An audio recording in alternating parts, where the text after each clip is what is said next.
You know what time it is. It's sub up of the week time. Hey everyone, my name is Darius and I'm from DWS Darius Fish Tanks. If you're seeing me for the first time, hi. So big thank you to Jay Wilson for the opportunity to be on his channel today. Jay Wilson, aka the Contest King. If you don't know him, make sure you hit that subscribe button because this guy is awesome. And I've been watching his channel for a while now and it's an honor to do this collab with him today. DWS Darius. I haven't been called the Contest King in a minute.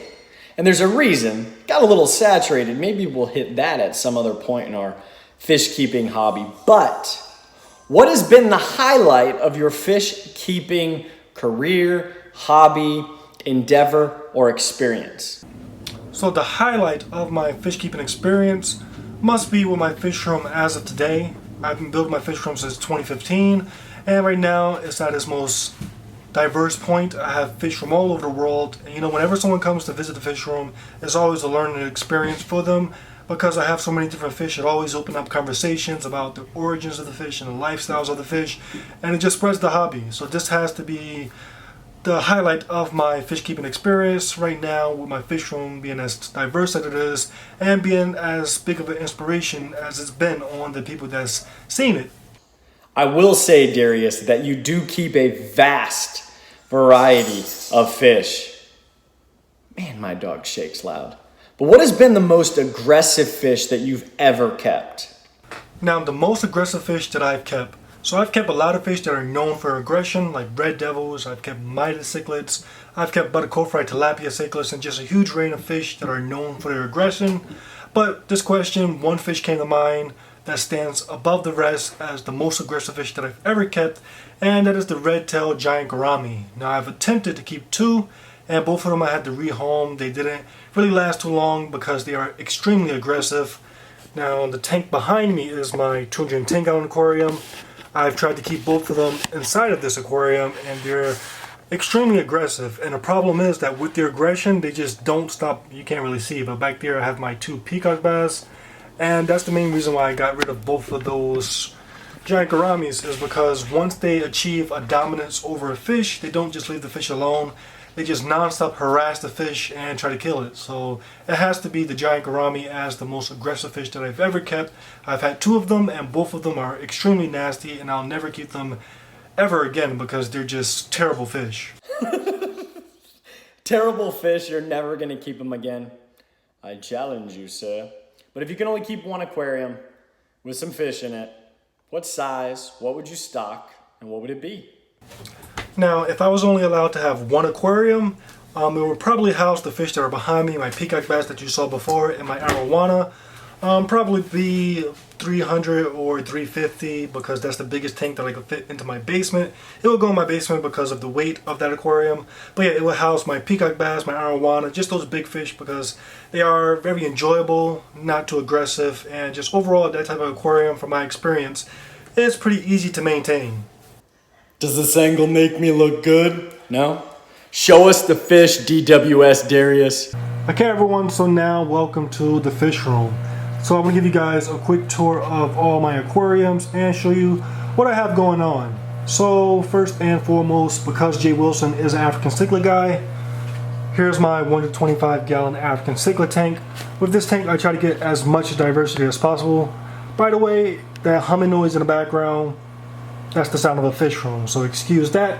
But yeah, I try to get as much diversity as possible, so I have fish coming from all three lakes, Lake Malawi, Lake Victoria, and Lake Tanganyika, and I'm loving it. So my favorite fish in this aquarium is right there, this male OB peacock, and just because he just started to show that nice pink coloration, and overall a very beautiful fish.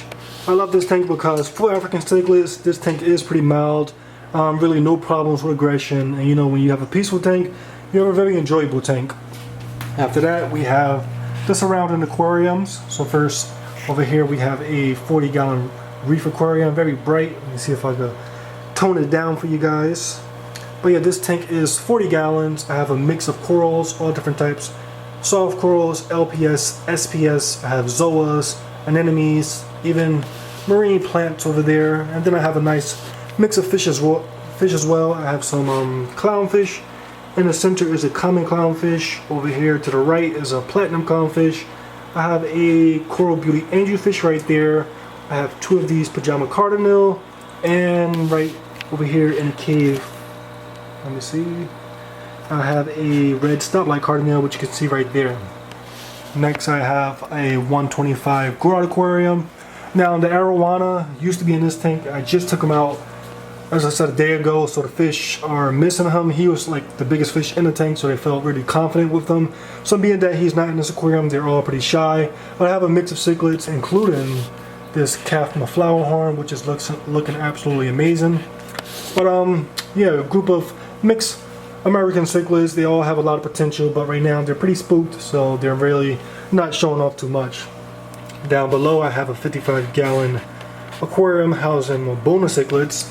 These fish were actually taken out of my 125 over there. They were bred by their mother, and they survived in that aquarium, so I have them in this tank until I rehome them. But for now, they're living in here.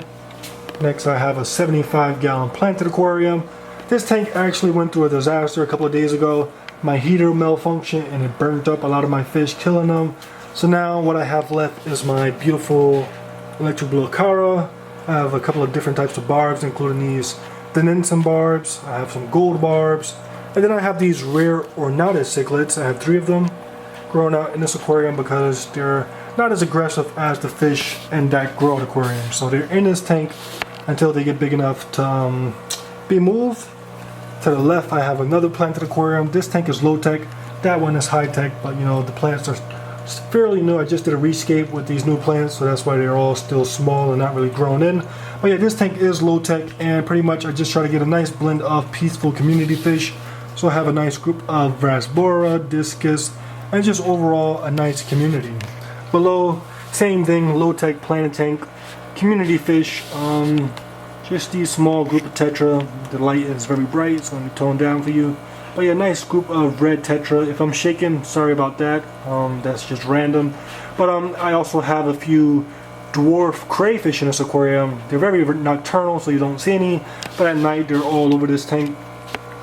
To the right, I have a hospital tank, which has a green terror. You can see his tail back there. He has bloat, and he's been being treated in this aquarium.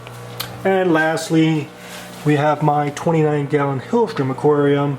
And the crazy thing about this tank is that the reason why it exists is because of Jay Wilson.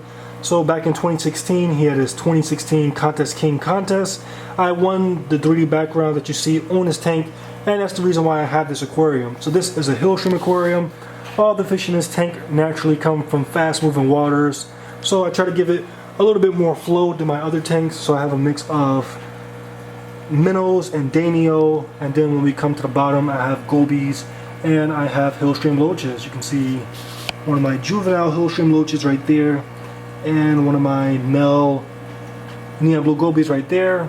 Come back out and you can see my scape. Try to get a lot of algae because a lot of the fish in this tank are algae eaters, and there's also a ton of Malaysian trumpet snails. And lastly, this is the largest of all my tanks at the moment, and this is a 210-gallon aquarium. There's a lot of windows in this room, so I get a lot of natural light, but it makes filming this tank during the daytime very terrible, so I apologize about the glare. But you can see the arowana, who's now in this aquarium, my peacock bass, and several different species of large Central and South American cichlids, like the red devil. There's an Oscar somewhere in here, a Jack Dempsey. I have my flagtail Prochelidus and 2 4-lined Pictus catfish, one of which is back there. I hope you can see it. But anyway, that's a look at my aquariums. Once again, thank you Jay Wilson for the spotlight, and I hope you guys enjoyed. Thank you so much for watching, liking, subscribing, not only to me, but DWS Darius. Thank you so much for all of the great things you do, and remember, do something nice for somebody. Could be anything. A smile, a handshake, absolutely anything. Be a positive influence in somebody else's life. Thank you so much. You know what's next. Holla!